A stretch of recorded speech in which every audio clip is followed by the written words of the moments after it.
Hi there, fellow entrepreneur. You learned how to describe your idea in one sentence, focusing on the idea's core function, so it's easy to understand. That was the first skill you had to master in order to use the framework. Now we will continue and focus on the two absolutely crucial elements of an idea.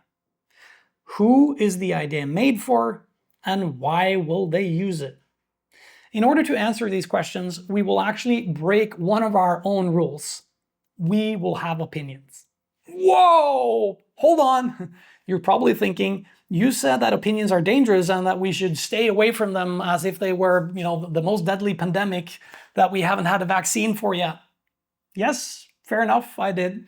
And we must stay away from opinions as much as we can. But since we don't have real data yet, we have to go into our minds, and from the same place from where we discovered and formulated our idea in the first place, we have to draw out some opinions about who we believe will use our idea and why. But we will use these opinions to formulate a hypothesis.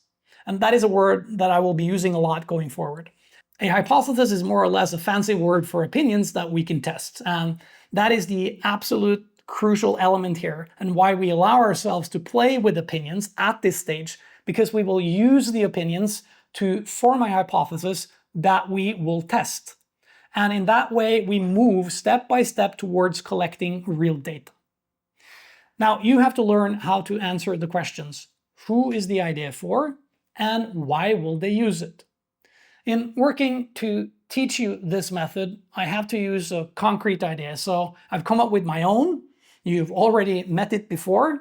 My idea is called Pinpoint, a virtual agent that handles your LinkedIn messages. Now, based on this idea, I will now address the questions: who is the idea made for, and why will they use it? I think that people who use LinkedIn, and especially those who have a premium subscription, will want to use Pinpoint. And why do they want to use it? Because they're tired of the messages that they care about drowning in all the irrelevant spam.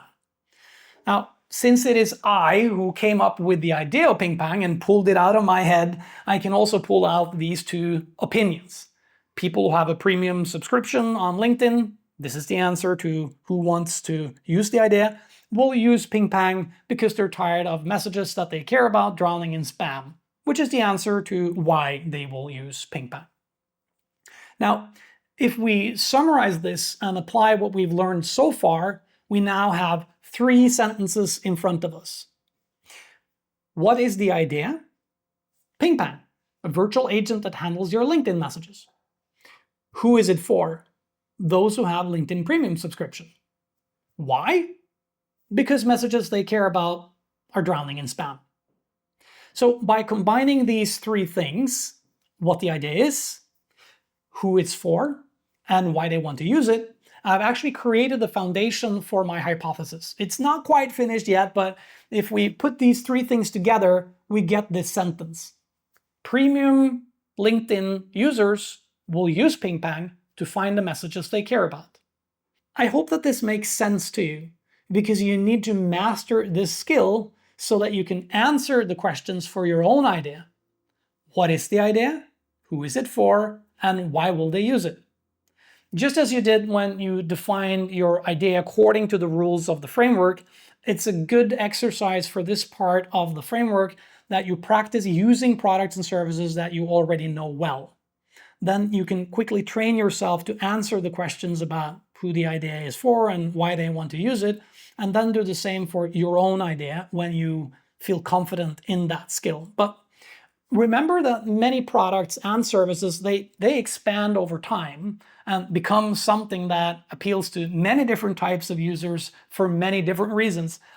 That can make it a bit difficult to answer the questions, who is it for and why would they use it, when you look at the idea as it exists today. But remember, all ideas started somewhere, and they appealed to one main audience for one main reason when the idea was originally created.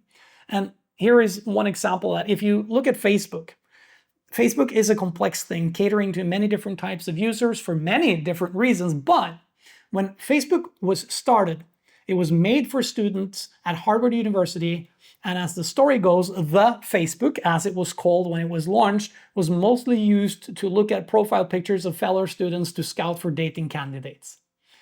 So if we consider this, looking back at Facebook, we can answer the crucial questions and form our hypothesis like this.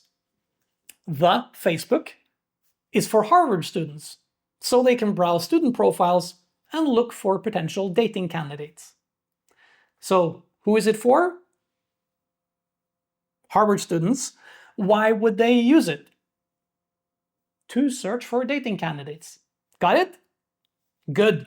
So that concludes this section. Now you should complete the task. And as before, this skill takes practice. So don't be discouraged by the difficulty of answering these questions. That's a good thing. You're now spending valuable time practicing doing this properly. If you put this off until later, you'll find that you've probably started executing your idea without knowing who it's for and without understanding why they want to use it. And the only thing that you achieve by doing this is to increase your chances of failure in the future. You can ignore this difficult task and just bet on luck, but if that's your cup of tea, you should probably head to a casino. If you want to succeed, you start your task and answer the questions. Who is the idea for, and why do they want to use it?